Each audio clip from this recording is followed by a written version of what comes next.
So I'm here with Mr. Bullas, aka Bully, the man, the legend, the captain, the teacher. So thanks for coming along to the changing room that's actually yours. No worries, yeah, sorry about the smell. It's fine. Pleasant in here. It's fine. I thought it was just me, but I'm really pleased to be here. So thanks. So if you don't mind, I'd just like to kind of ask you a few questions. So first of all, thanks for coming along. No worries. So what I'd like to do is understand the different mindsets that you have to be the teacher and also the player, because you are one person, obviously, but there's a different mindset from Sam the captain and Mr. Bullas the teacher. So I would just like to kind of understand maybe how you get into the different mindsets, because what I do is, as a performance coach, is help people with their mindset, whether it's in sport or life, but there's also a crossover, because even though the mindsets are different, our life is one. So does that sound okay? Yeah, sounds bro. Okay, brilliant. So first question then. So what mindset do you need to be in to be Mr. Bullas, the teacher? To be honest, I think there's a lot of crossover. I don't think I change too much between the two. Okay. Obviously, it's environmentally specific, and if I'm in the school, I can't go around and trying to fight guys. That wouldn't go down too well with the head teacher. But no, I think to get in a mindset of school, you just got to be upbeat. You got to be happy every day. You know, it can be very challenging. Kids can be very tough at times. They can wear you down, especially towards the end of term dates. It can be hard, but I think it's just taking in that positive mentality and, you know, being strict but fair. I always ask the kids questions all the time, and I say, do you think I'm being unfair? Yeah. And I kind of give them the empowerment and make sure they're involved in the decision making as well. And I just try and keep it as fair as possible, but make them understand that there is obviously consequences to actions, positive and negative. Good. Because I do talks on wellbeing within schools, mental health and stuff. So the way you said there, you like the kids to reflect on things. Why do you think that's important? I think it's massively important. Empowerment for kids is huge, especially in the classroom. You know, I don't want the kids to be disengaged ever, if possible. You know, if they're enjoying it and if they have empowerment behind the decisions they're making, or they think they're making, again, it goes both ways. So I'll give them the options. So either way, I'm having the outcome which I want. Then, you know, they're more engaged and they enjoy it more. And if I once actually went to a seminar about sports coaching for my master's degree, and it was a World Cup rugby coach, and he said there's only two things you need to worry about, and that's engagement and enjoyment. So I've based my whole teaching career on two words, but if they're engaged, then they'll enjoy it. If they enjoy it, they'll be engaged. So as long as you hit one of them targets, hopefully the other one will come in as well. So I kind of live by that motto now. Good. And I'm going to write that motto down because that's very useful. So is there something specific you do to get into the mindset of Mr. Bullas, the teacher? Say you've come off the ice Saturday night and the result hasn't gone how you wanted it. Is there something specific you do for Monday morning to get back in teacher mode? Not really. You know, it's hard because obviously a tough away game and you're coming back from Hull and you're getting back at 2 a.m. and you know, you might have just lost like we did earlier in the year, and it's never pleasant. But you know, you've got to be ready for the day, and it doesn't matter if you've had a good weekend or a bad weekend. You've always got to be prepared for the class. And I think it's one of the only jobs where you have to have the same face all the time. You know, you can't be up or down. Kids will suss you out in a second. You've got to be ready for the day. You've got to bring that energy and that excitement. And even if you're miserable until 10 to 9 when the kids come in, as long as you bring it in then, and I think it's fine. So good. But no, it's there's not a lot you can do to prepare. Obviously, most of the time on the bus journeys, I'm doing my work anyway, so I'm getting myself in some sort of, you know, headset, getting prepared for the next day. But no, other than that, it's just turn up and be positive 24/7. Great. So it's you constantly thinking what you need to do on the Monday. You say about travelling home and you're doing your marks and stuff. No doubt the rest of the boys are drinking, and you being the respectful teacher that you are. I do get some abuse sometimes. All right. Is that your colouring book and stuff like that? I get that occasionally, but no, it's just a part of the job, and you know, it's I think people underestimate teaching. It is a very, very hands-on job. It's very busy. You know, we do get the half-term breaks, but it's just work non-stop. No doubt. Especially for me in my first year, it's quite challenging. So trying to balance lives is tricky. But it's going all right so far. Good. So what do you believe about yourself as a teacher? It goes back to what I said before. I believe I'm very strict but fair. You know, I think my discipline and my behaviour management is very good. You know, I was very lucky to do my training year in a quite tough and challenging area in Nottingham, and I think that was kind of me being thrown into the deep end and learning the hard way. But I think it's really just down to the positivity and the enjoyment you can bring to the kids. Yeah. I remember being at school in history lessons and French lessons and just being bored out my brains, thinking, why am I here? What's the point? And I think if the teacher had adapted a little bit and brought a bit more fun and practical activities into the lessons, it would have been a lot more enjoyable. And I think generally I would have learned more. So I'm trying to learn from other people's mistakes and learn from my own mistakes I make all the time, reflect on them mistakes and, try and be better every day. And, for my first term, it was tough and it was a lot of trial and error, and some things just didn't work and some things worked really well, which I didn't expect. So it's trying to find that pedagogy, which I can, influence myself in the rest of my career, really. Good. Go easy on them kids. He's doing well. So you said about learning when you were at school.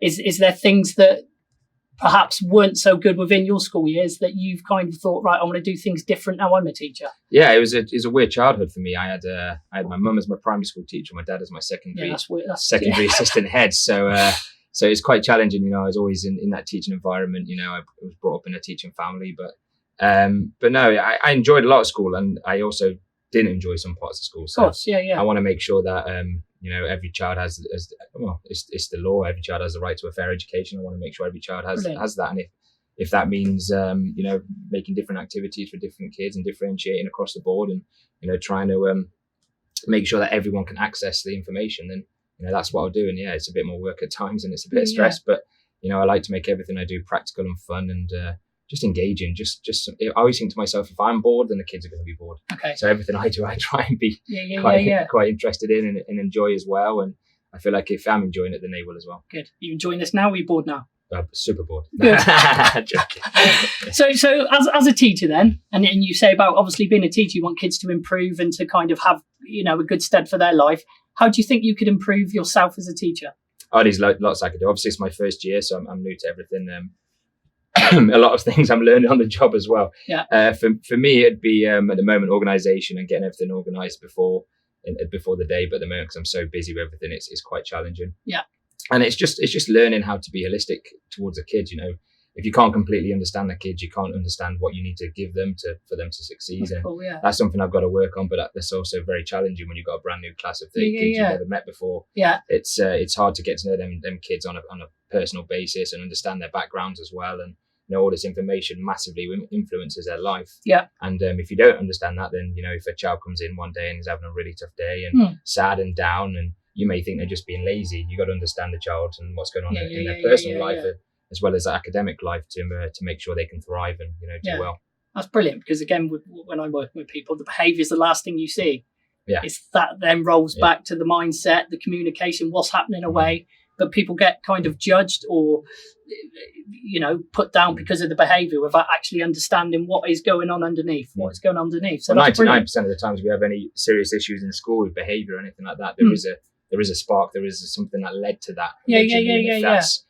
A lot of the time it's not from school. Some stuff going outside of school, back at home, and if you don't understand that, then you can be given some negative consequences to behaviour, which is just going to repeat the cycle again. So we got to make sure you understand them. But that's my main task at the moment, trying to work on that. But again, it's just time with the kids as well. You'll learn eventually. Yeah, but that's great. I asked you how you can improve, and there's a lot of honesty there.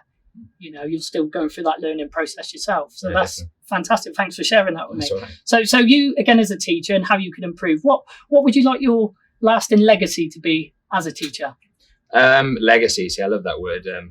My dad actually has an amazing legacy. He passed away when I was young, but he has a school named after him now. Oh, a sports centre attached to my secondary school called the Dave Bullas Sports Centre. So fantastic. Just to be remembered like he was, really. I think that's one of my main driving forces to going into teaching, was to have the effect that he has. We're starting to see now like 2 or 3 generations of families my dad taught coming through from back home from my village and where I grew up, and it's amazing still to talk to people and see some of my friends with kids, and their kids are going to that school as well now, and it's really lovely to see, and to have his name up on a big sign outside the school is wonderful, and I'll always go back and have a look at it.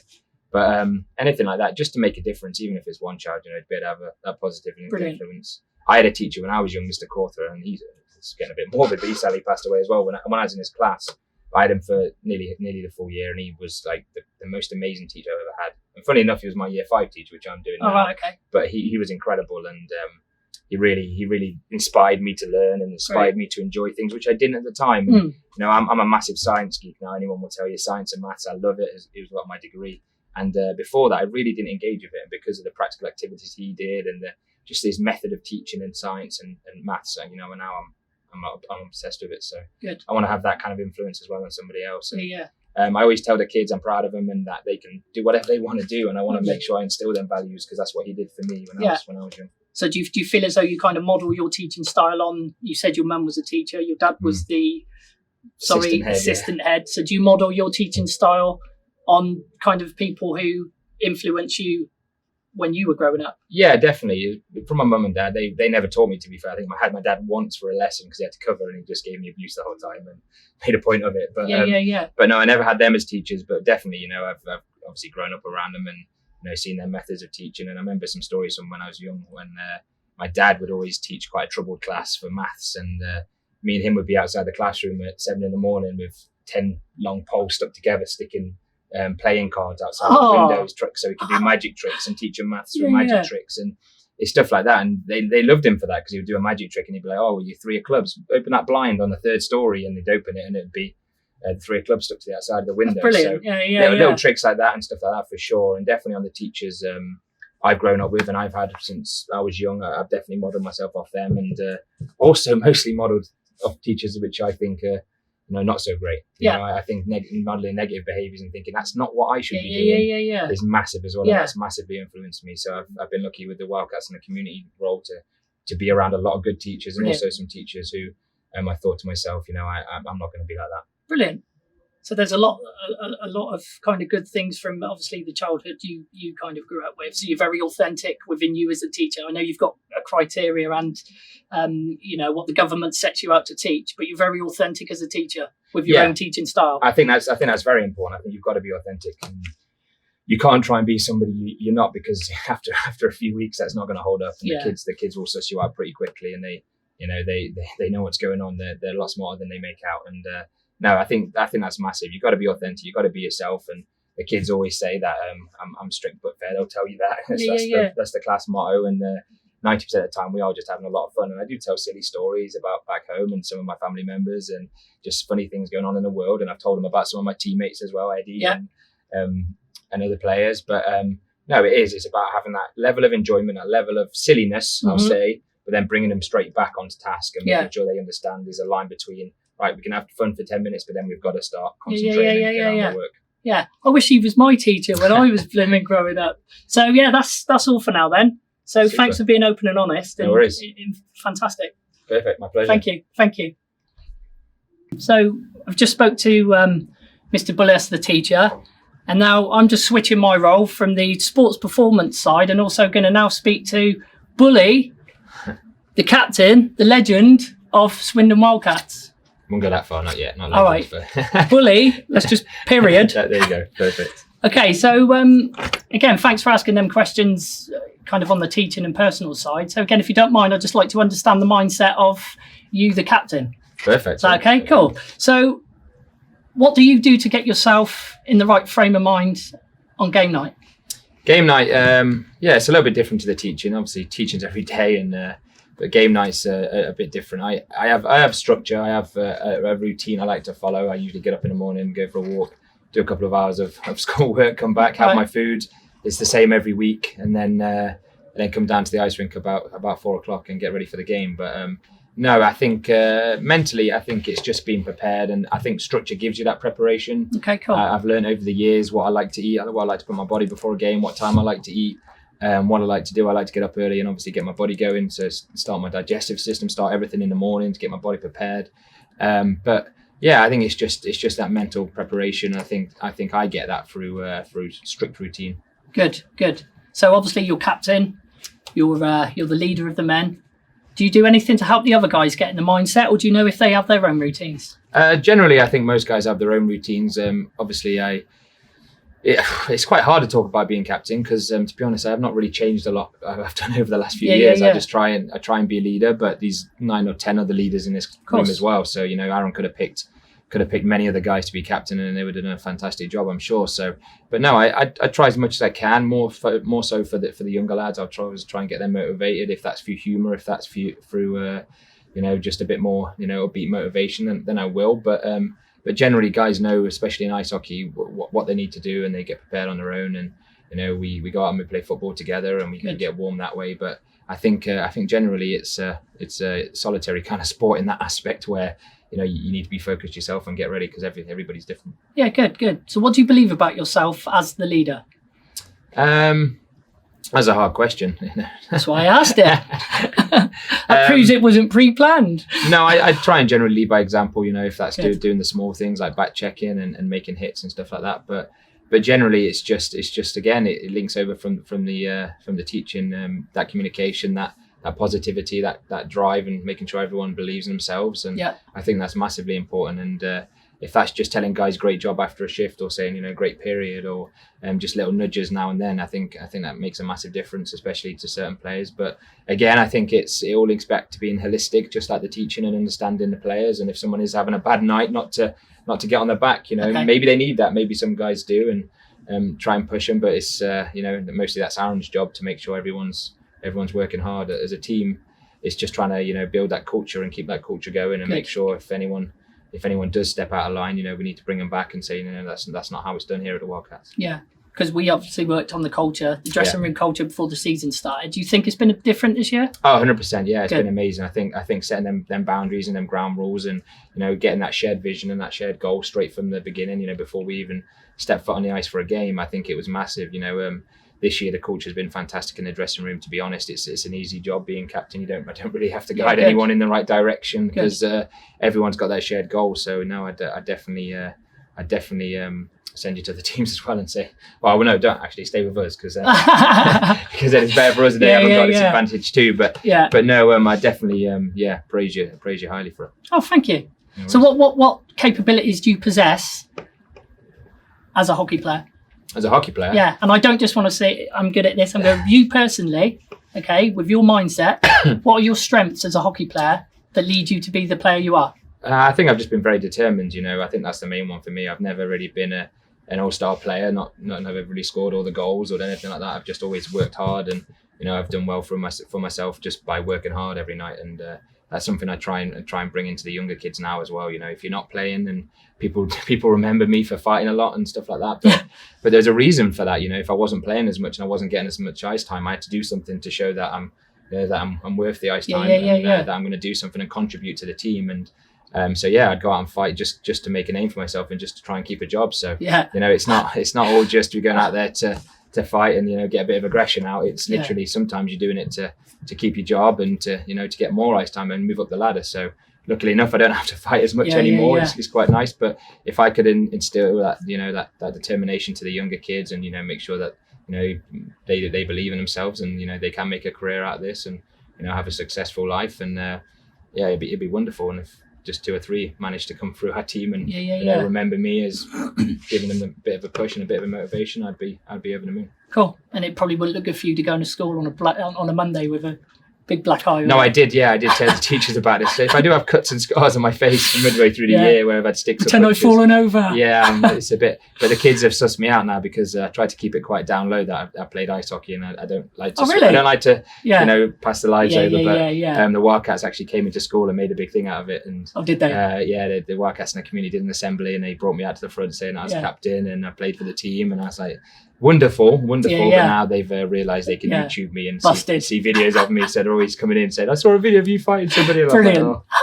Bit of a nightmare. But the school understand it, and when on my training year, they actually made a point of it, and they said about how it was acceptable because it was in sport, but it still looks a bit dodgy for the parents and stuff of the kids who are in my class. But because it's in sport, it's obviously it's allowed. It's only like boxing, so it's all right. Good. So now we've kind of separated the different mindset of you as the teacher and the player. Okay. What qualities do you bring as an ice hockey player, okay, to your personal life? No, I think it's the same. I think it's just being positive all the time, and I'm sure if you speak to most people who know me, they'll be like, say I'm very upbeat all the time, and I'm very positive about life. And I've had some traumas in my life. My mum wasn't too well a few years ago. My dad passed away when I was 15, 16. So I think that really does start to instill that positive attitude. And things in life are tough.